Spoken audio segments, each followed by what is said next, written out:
T-shirts. Okay, so last episode we left it at a very interesting point, which was about hierarchical structures, which is where I was brought up into a very, very hierarchical point.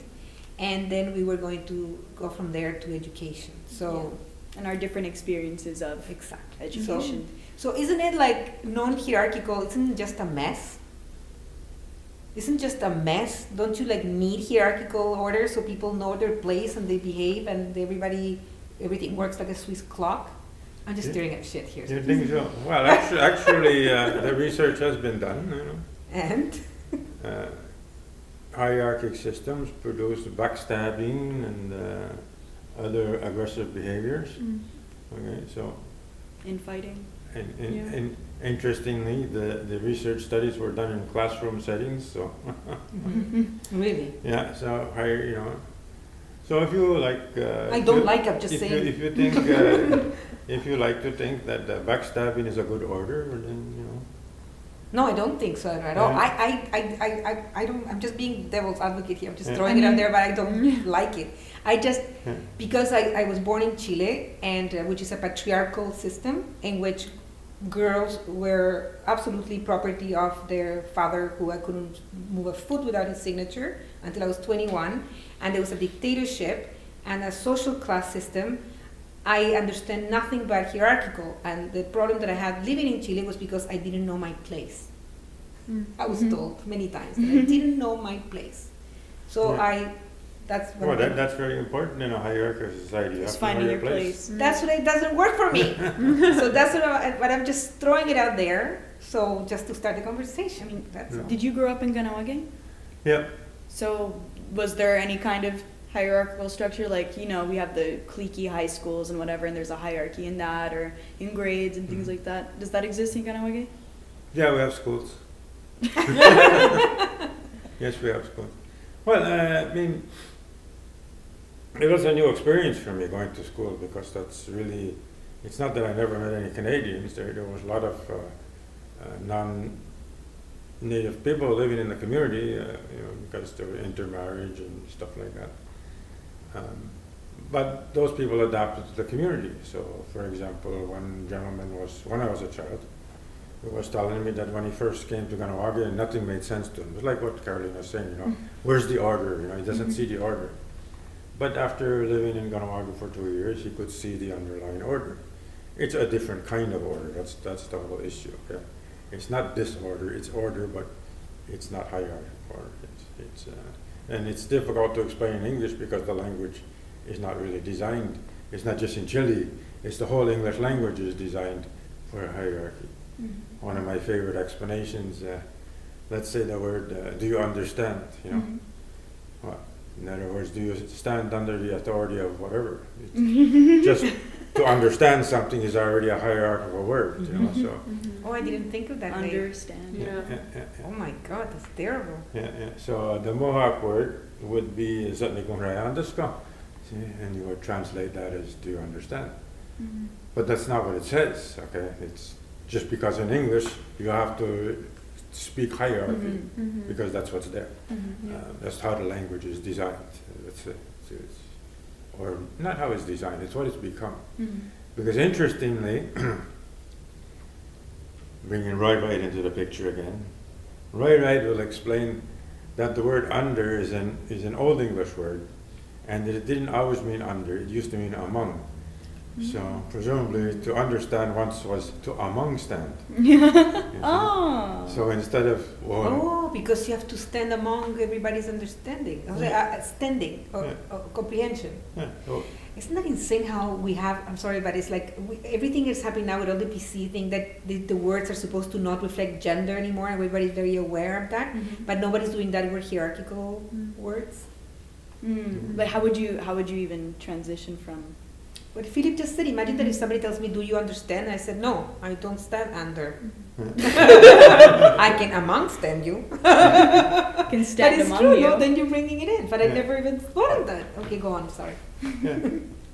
Well, and so when I went to school, then I actually meet like real Canadians, The other Canadians were real, but they had adapted to Ganawagi, so they when in Rome, behave like Rome, so when in Ganawagi, act like a Mohawk. I mean, it's like and they did, so but to come and meet a teacher who was like, okay, and they usually were retired teachers from Ontario, so, it's not just a Canadian, it's got to be like a loyalist, okay? I mean, these people from Ontario are like loyalists, if you know what I mean. Do you know what I mean by that? Loyal to the No, I don't. to the Queen of England. Yeah. I'm confused on that. They, So what's it comes from the American Revolution. Okay. There was people who were revolting, and there were For the people who the were, North. for the Americans. Okay. They revolted against the Queen or the King, whoever it was. I think it was King somebody, and but others didn't revolt, so they had to leave and come to Canada, and so you have all these loyalists that came from that.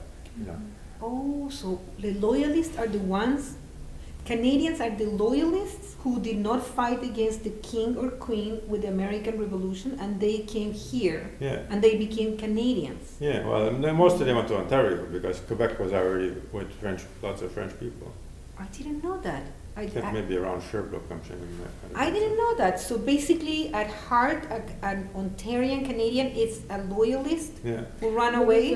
There's a huge culture of that, and also, I well, didn't know. everyone's like talking about the royal family now because of that Oprah interview, Yeah. and the fact that all the same people who like keep up with the royal family also watch Oprah, and then Oprah is like revealing that like, I mean, as if we didn't know that the royal family was like a colonial institution. Yeah, and the other countries they have destroyed in Africa.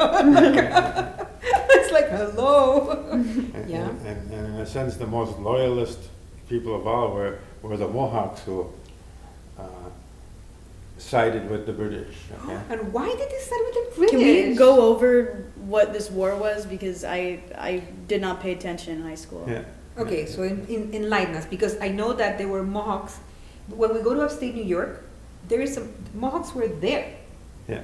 Yeah? Yeah. And then they ended up coming here back in the day But because you got Philip there's here and here. Yeah, okay? so tell us, please tell us, because we don't know anything. I don't know anything. Tell me the story. Okay. So, first of all, the English were latecomers, okay? So the first people here were the Dutch and the French, okay? The Dutch came up the Albany River to, like Albany, up the Hudson River, to Albany. And the French came up the St. Lawrence River to Quebec City and Montreal. Quebec City, Three Rivers, and Montreal.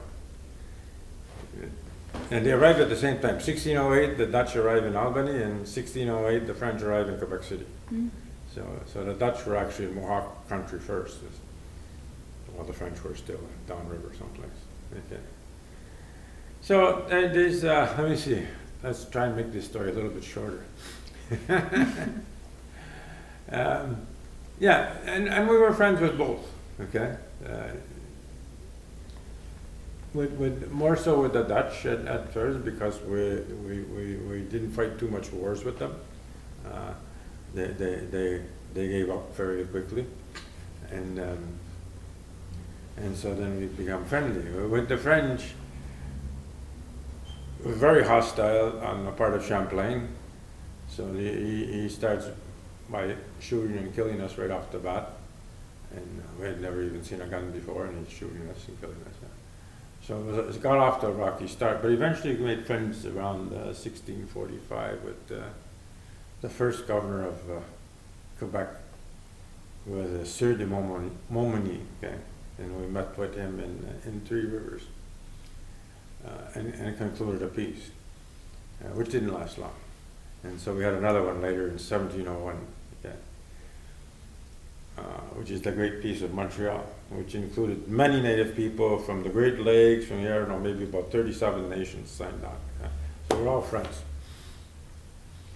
The relationship with the Mohawk is more complicated between the French and the Mohawk, because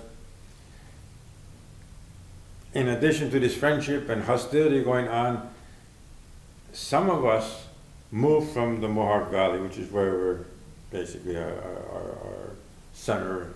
It's the center of the country is, okay, all around Albany. That's for us as Mohawk. And we moved up to the Ottawa River It's more like say Ganashidage. Why? Because a better place to participate in the fur trade. Okay.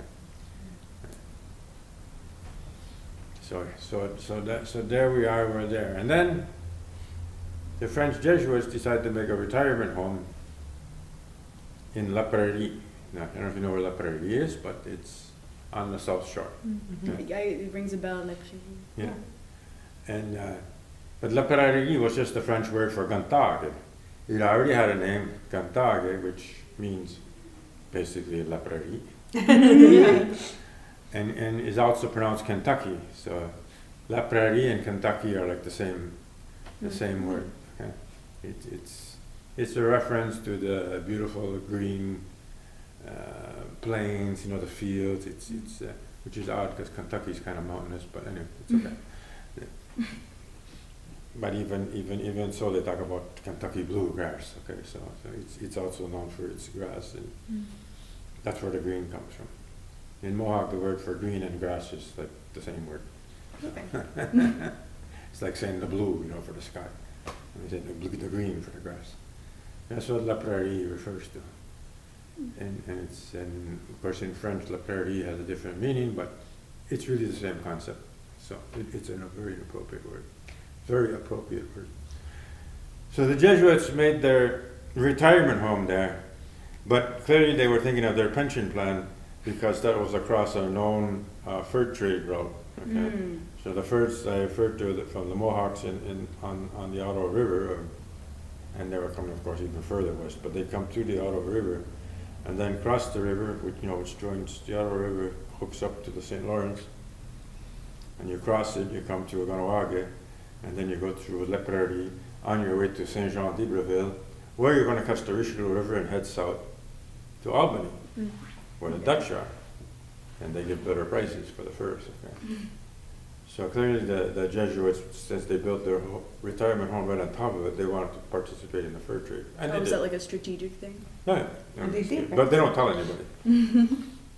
Because they had a different strategy, which was they are also fundraising, like going to Europe and say, oh, we're converting all the Mohawks to Catholics, and please give us money, and they raised a lot of money. So they always make it like, oh, we made this mission place for the Mohawks. I said, yeah, right, we just wanted to be part of the fur trade. They want to be included because you guys are at the top of the hierarchy. Yeah. So it's back to hierarchy. So we were in Ganawage since 1667, more or less, because that's when they made their retirement home, and so as soon as they built their retirement home, we moved in on them. And so for a while we were living in the same homes, okay, so. Really? Yeah. Because it's easier to carry on the fur trade with friends than it is with enemies, okay? Yes, And yes. so that we make friends with the French priests, and they want to be in on the fur trade anyway, so the French priests, in other words, are participating in the smuggling of furs to Albany, okay? But they didn't tell the governor that. But the governor kind of knew. It's like, it's like everything else. It's all politics. You have to put up with certain illegalities, So the French priests were allowed to do what they did. And it benefited us. Everybody was happy. So how does a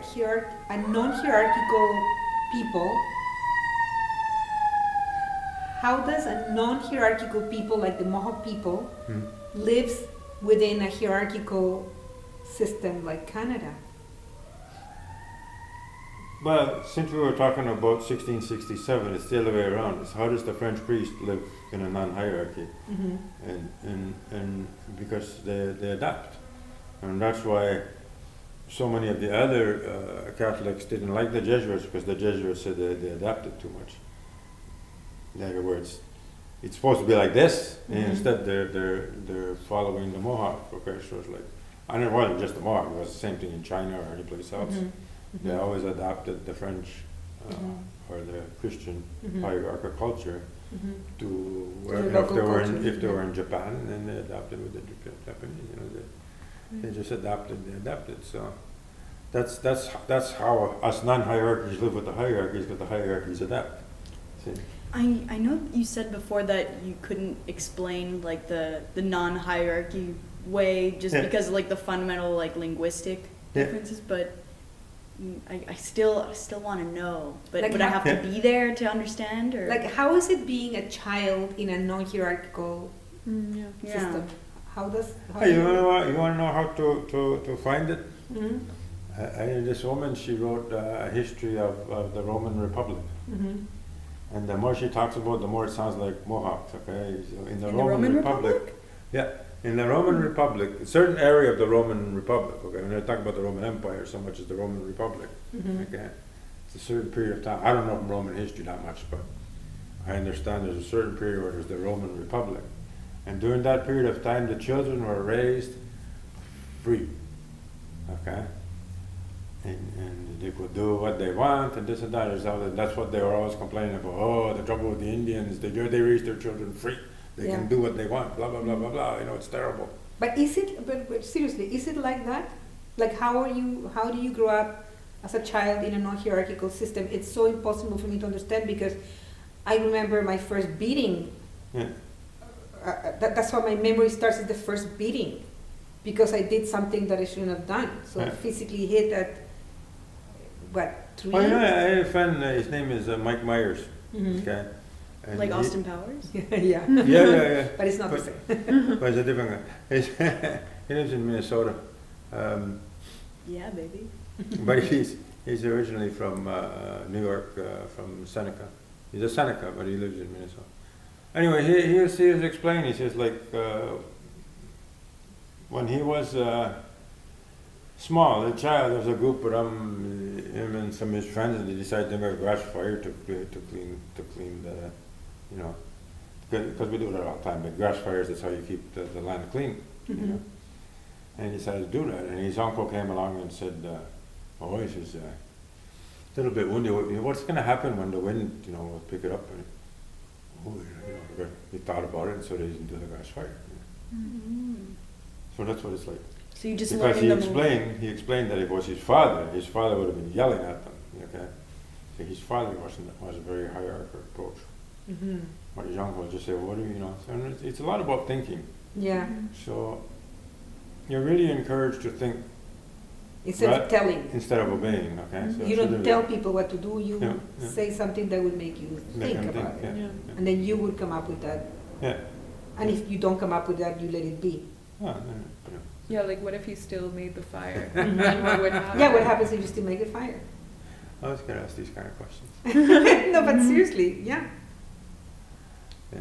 I don't think the uncle would have let them make the fire. Okay? No. Maybe I'll say something else. I'm not sure. Yeah. You have to adjust to every situation. Okay, I mean, but it's, I understand. So it's more of a guidance. yeah. Like a dog would do with a pup. You know, you Yeah. kind of You ever- you lead them gently, but you don't massacre them. You just Let's give another example. Did you ever see that movie Dances with Wolves? yes. Okay, so what did they do there? See, they had a meeting. They all had a meeting. Yeah.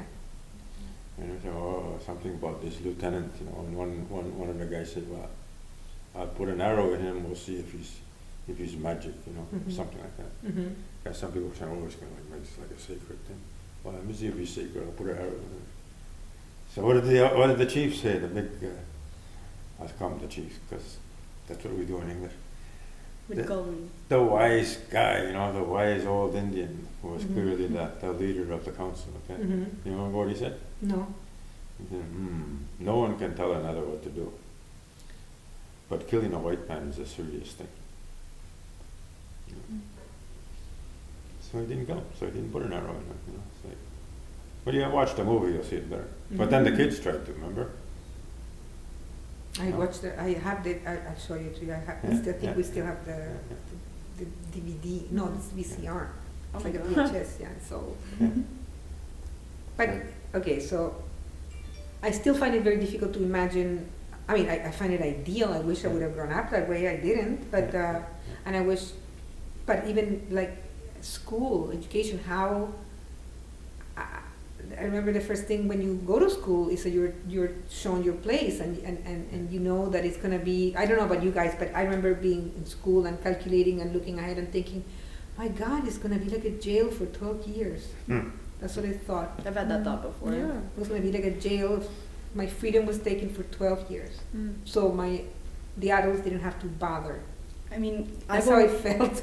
I mean, I've always enjoyed like that kind of interactive type of learning that you talk about. You know, I've always Yeah. loved like, you know, English class because that's a lot of discussion Mhm. and whatnot. But in a lot of classes, at least, you know, elementary school, high school, it was, you know, you sit in a classroom and then you absorb whatever they believe is important. And Yeah. these are your superiors and that's like a given. And you just take as much as you can and then you prove that you understood what you were told so that you prove that you're worthy of learning more.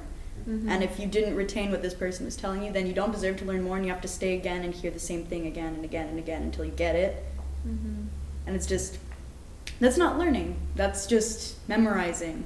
Mhm. And that's like memorizing a script, you know? Yeah. And it's discouraging and it's not deep. It doesn't work your brain the same way as, you know, being asked something and being told to reflect on something. Mhm.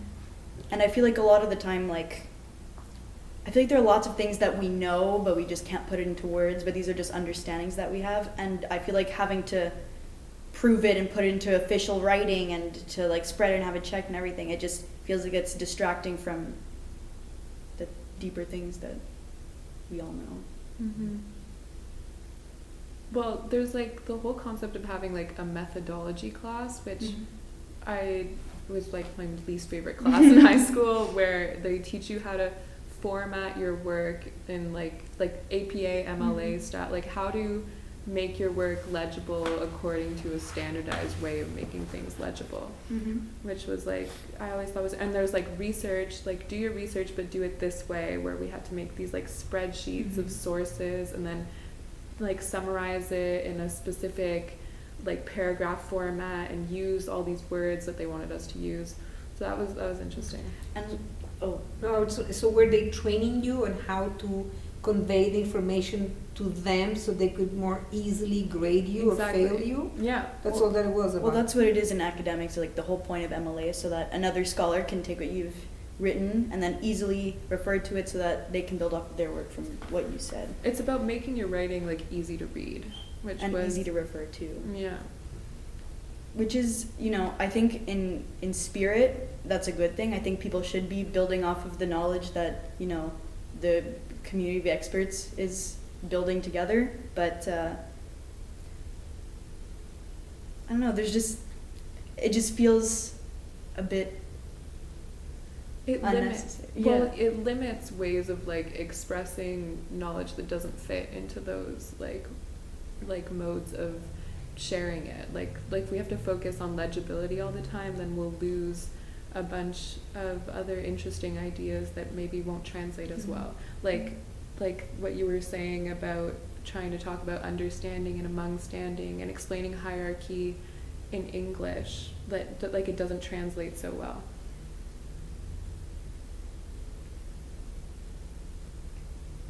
I mean, I'm sure an MLA article could be written in Mohawk, no? Maybe. I've never seen that. Yeah.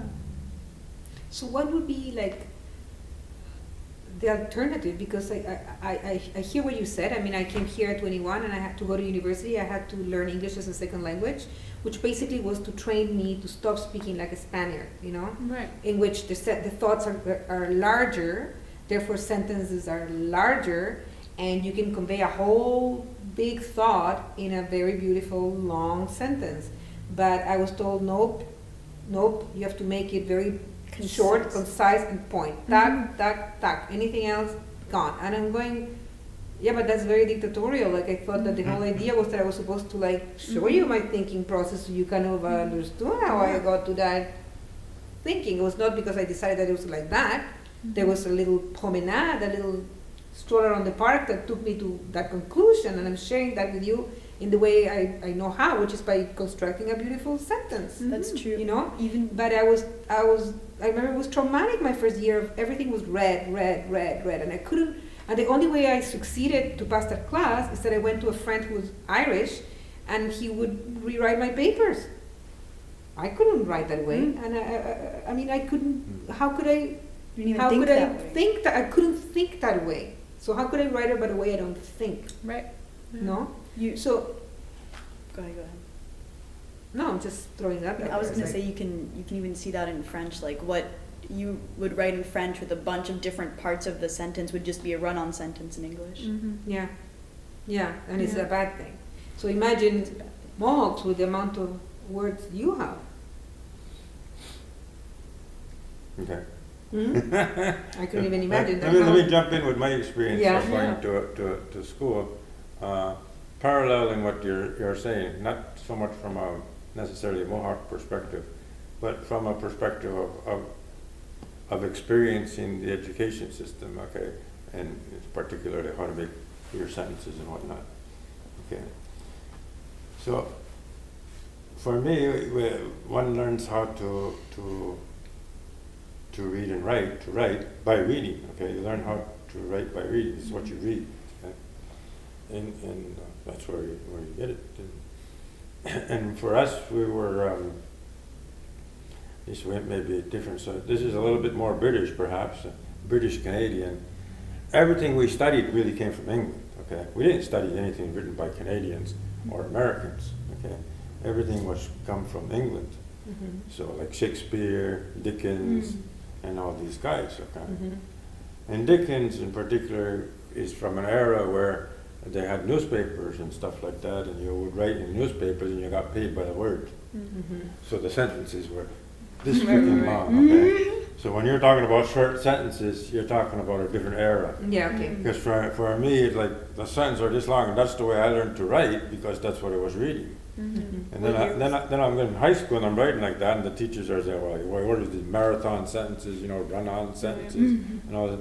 Yeah, but that's the example that you were giving to me. Like these Dickens, like these guys would write a sentence with over 100 words, and that's the way I learned, So it's like, it was very difficult. It was actually more, I tended to write that way.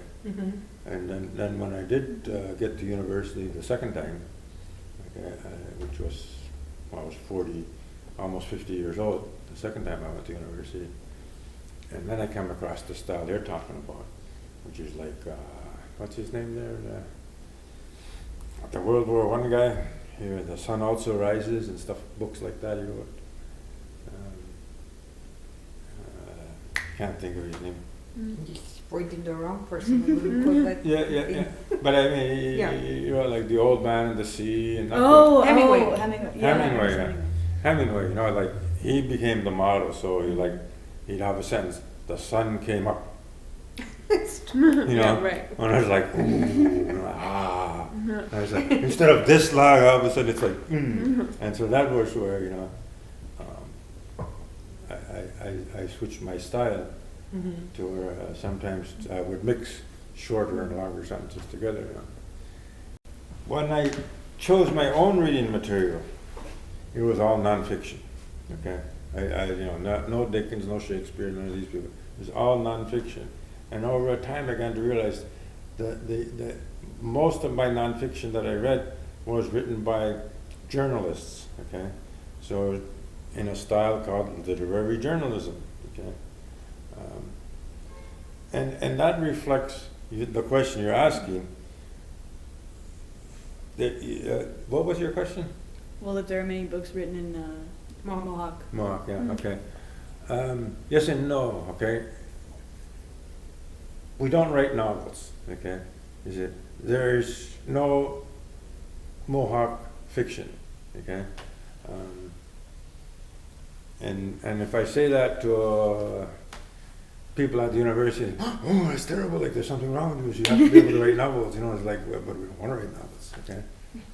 And somebody actually wrote an article, an academic article, why is there no Iroquois fiction, And the answer is basically all our stuff tends to be, okay, we can tell you the creation story, we can tell you the story of the coming of the Great Peace, we can tell you all kinds of stories, but they're all in the theme of,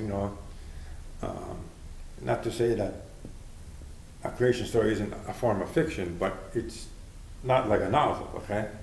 It's this is how life is going to be. This is how it is. These are all these guidelines. It's not rules and regulations, It's stories which you can interpret in a gazillion ways, okay? And we do. So you won't find two Mohawks with the same interpretation of any of these stories, okay?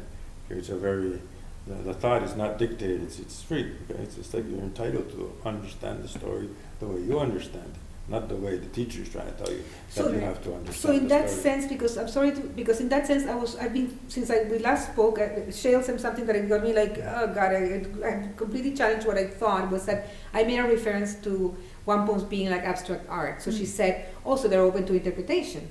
And so are they open to interpretation? Of course. Ah, so then I can still say that they want to sort of like abstract. Like, oof, thank you. Okay. And then we would share the interpretation, but it's still, like in the case of, let's say, it's a treaty, it's an agreement, right? Yes. So we but we're going to meet 2 years from now and polish that wampum, so that we still understand it the same way, Okay. And understanding it the same way is just like any agreement, You have a So you modern revisit treaty. it You revisit it, and to keep it current. yeah. Right. Yeah. That's why we have history. So, Where we learn history. so not only does it subject to interpretation, but it's subject to evolution. Ah. It can evolve over time. It's not okay, this is what he wrote in 1643 and that's all there is to it, it's like, and there's a Supreme Court to say, well, this is what the founders meant when they wrote the Constitution of the United States. It's like, Would it be the same as in the Jewish religion, for example, saying you're don't not know. supposed to work on Shabbat, but today that becomes, you're not supposed to light fire on Shabbat, and today that's like you're not supposed to turn on the switch because there would be an actual spark with electricity, and the spark would be the same as the fire. Would that kind of follow on that? Of like having to adjust it according to how we evolve. Right. but it's interesting though, because I'm continuing my own conversation, Yeah. ignoring your question. Sorry. Sorry. But it's interesting though, in terms of, I'm reading nonfiction written by literary journalists, okay? So a literary journalism is like a contradiction in terms, because journalism is supposed to be objective fact, and literary is like quite creative, So it's like creative fact, okay? I said literary journalism. Well, yeah, that fits in what we do, Creative. And that's our whole discussion, okay? We have that kind of discussion. So you can have an academic discussion that goes on and on, it's just fact, Right. And you can have a literary journalism kind of discussion, which is more flexible, And then you can have these novels, which have, they're fiction, but they're also part of the story too, right? I mean, what is Uncle Tom's Cabin? Okay, it was a novel, but it was all about the slavery, and it addressed a very serious issue, but in the form of fiction. Why, so you can address truths different ways, from one way to the other. And, but we're not Mohawks. We don't get into these novel things, okay? Right. And we don't get so much into this academic stuff. We're in the middle someplace. Or like the creative fact thing. Like, would it be fair to say that like it's more about analyzing like the rhetoric and the way that the story is told, rather than like taking everything literally, like at face value? And it's funny, that article, I'm sorry, I'm just stuck in my own thought for a second.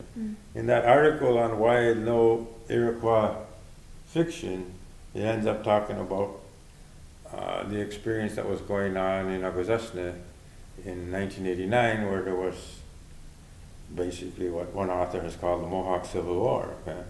There was a real fight going on between at least two groups of Mohawks, And the question is, okay, which ones are the good ones and which ones are the bad ones? And then Tom Porter's explaining, yeah, but there is no such thing as the good ones and the bad ones. There's two groups of people who don't think the same way, and it's like, okay, they're having a struggle, and how do you resolve that struggle? Do you resolve it by saying, okay, you're the bad one, and now I have to kill you? It's like, or club you, or put you in jail, or do something to you, it's like, there's something wrong with you? And of course you think the same about me, and it's like, well, you're the one that's, because everybody's always on the good side, right? I'm good, the other person's not good. So that's, instead of writing a novel about it, you just keep having this discussion that goes back to the creation story, that goes back to this story, that goes back to that And then you story. start seeing those things in a new light, Yeah. and they start taking on new meanings, and it compounds and becomes more But I mean, broad, I guess. what is the Bible but a collection of stories, right? Mm-hmm. Yeah. So it's like, okay, trying to understand, like using whatever stories that's in the Bible to understand something that's going on today. Supposedly you could still do that if you understand the stories. Yeah, no, I understand that. There is supposed to be that, but again, it got into a hierarchical system, Right. and it's Yeah. not about that. It's Yeah. about power and telling you how wrong you are. Yeah, it becomes the religion and Yeah. just saying, well, Yeah. this is how you must understand Exactly. this Is that what story, you know. Jesus intended? No, Jesus. It's not even. I'll tell you later about the poor Jewish boy that got exploited by the Roman Empire 200 years after he died. But never mind. We'll talk about that later. Sorry. Yeah, But it's, you know, but it would be nice to have like but it's a period of time when it's like, all I'm trying to say is, I'm not trying to say how you would understand the Bible today, but it was a collection of stories, but at one time those were real living stories, like that people could, we knew the story, you know, we didn't have to read it in a book.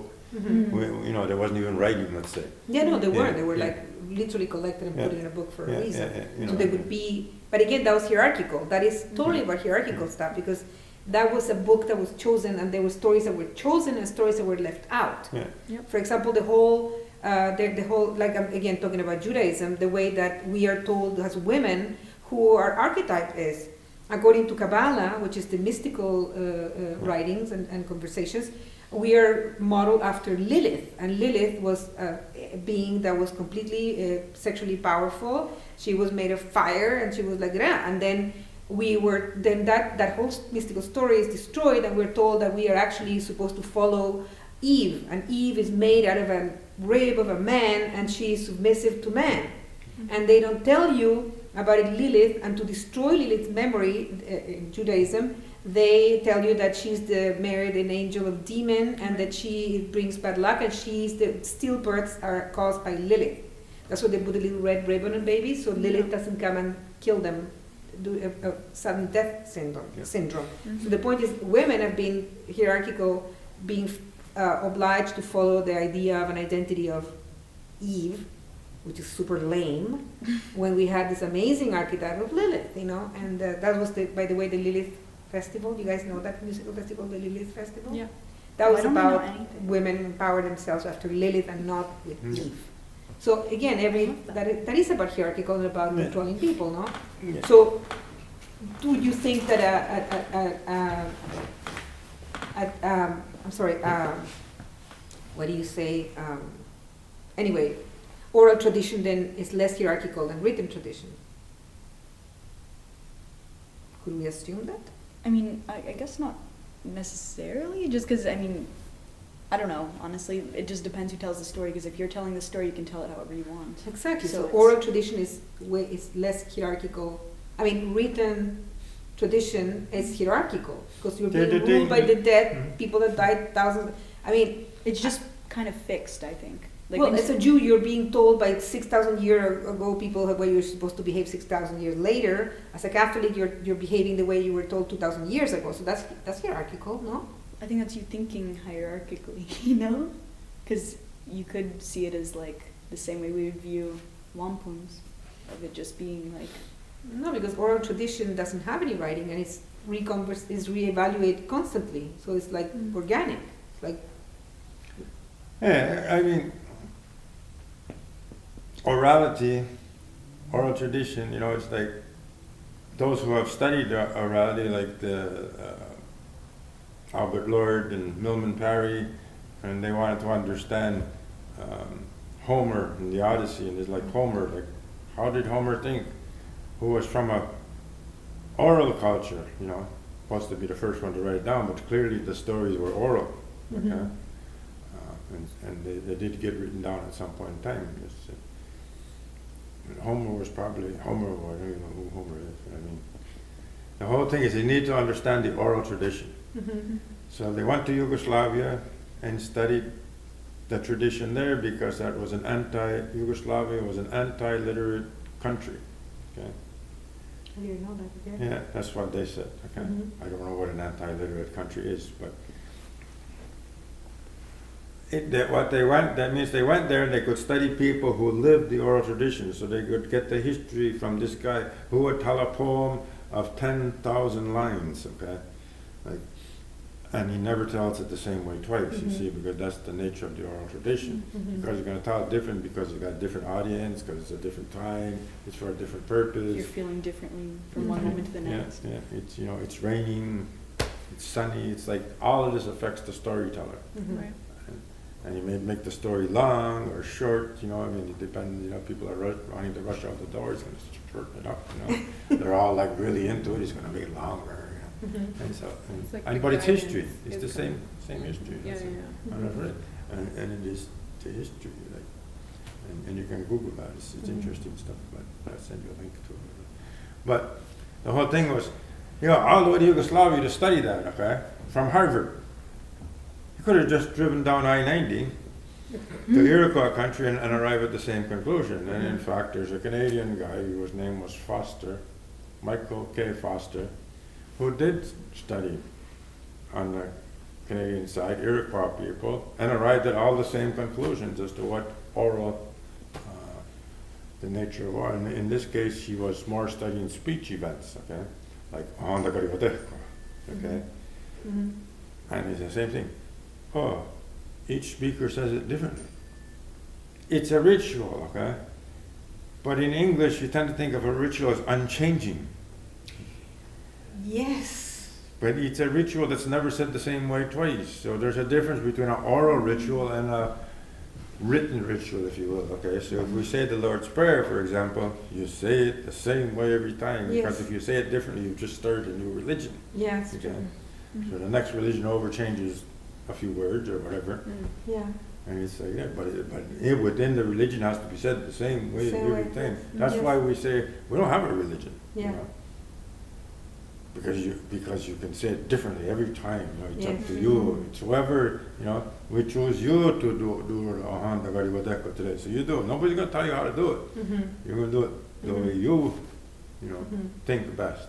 And you will do it different. And then Michael K. Foster goes on and studies. Not only does nobody say it the same way, the same speaker never says it the same way Yes, twice. it's true.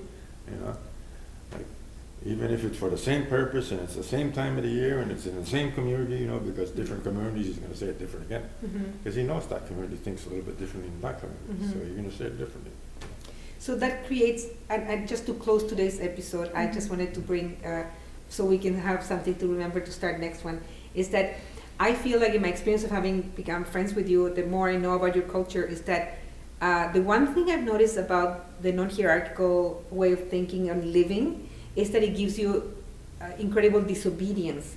So meaning that, I remember I was taught to be obedient, but if you ever happen to become friends with a Mohawk, never try to tell them what to do.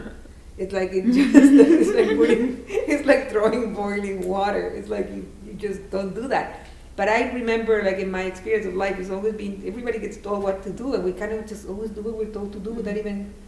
When you start questioning, you become a real problem.